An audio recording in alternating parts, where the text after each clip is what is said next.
Senate will come to order. The senators will please take their senator from Arlington, Senator Favola, rise.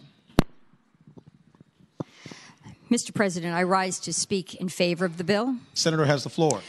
Thank you, Mr. President. I'm sure many of us in our committees as we've reviewed bills regarding our justice system, and particularly our juvenile justice system, we have learned that the brains of our young people simply do not develop when they're teenagers. That whole part of your brain which regulates judgment and impulse control is oftentimes not developed to an individual as 22, 23, and some journals have said 25.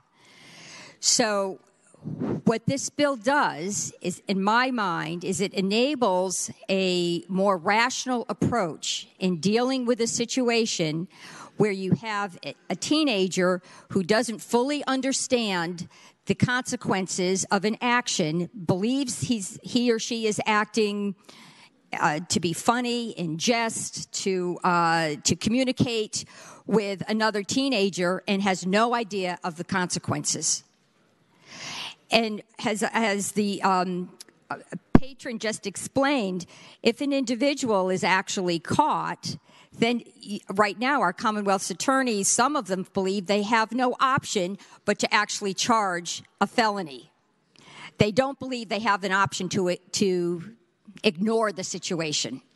So you have an inappropriate, well, I won't say inappropriate, let's just say a varied application of the law as we currently have it, because some Commonwealth's attorneys understand the whole issue behind childhood development and the fact that children are not exercising judgment, and they don't apply the current felony statute.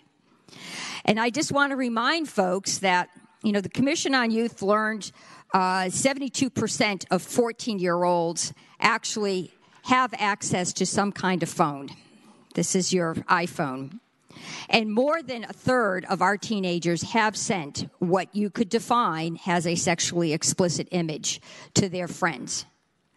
So in this context, I applaud the patron for coming up with an option, in my mind, which would bring some fairness to a situation where a juvenile could be educated, could be advised, could be informed that you can't do this again, and the juvenile would not suffer the severe consequences of being slapped with a felony charge.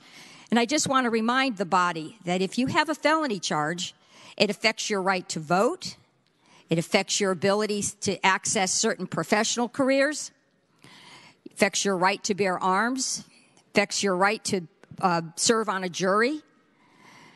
Many jobs are prohibited. So the consequences are severe.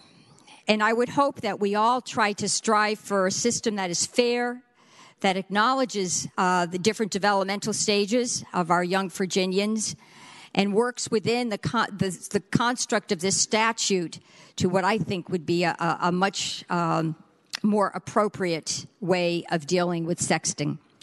Thank you. I ask the body to support the bill. Thank the senator.